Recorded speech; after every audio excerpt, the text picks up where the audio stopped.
They say the strongest trees have the deepest roots, but no one ever tells you that those roots are forged in the dark, through the hardest, most unforgiving soil. My journey taught me this, not in a forest, but in the landscape of my own life. It wasn't about a single grand victory, but about the thousand silent battles I fought within myself when no one was watching. I remember the sting of betrayal from a partner I trusted, a fury that burned hot in my chest. But as I took a deep breath and chose calm discussion over caustic words, I discovered that was inner strength. There were days the weight of responsibility felt unbearable, when I was unwilling to even get out of bed. Yet, I showed up and delivered my best work, and I learned that was competence.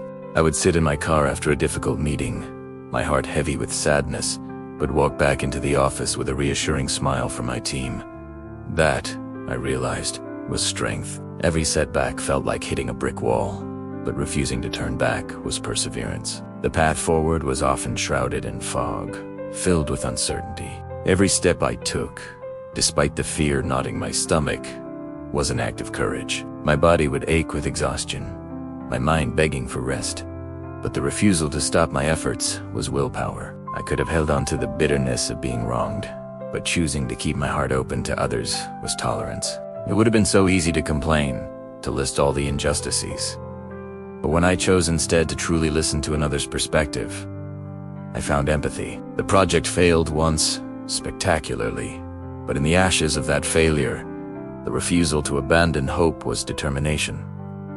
Finally, I understood. The ultimate test was not in the storm, but in the quiet aftermath. It was in the moment I set my emotions aside and used cool reason to navigate the final, critical problem. That was not just a solution, that was maturity. I learned that we are not defined by the challenges we face, but by the qualities we forge while facing them. The true prize was never the destination, but the person I had to become to get there.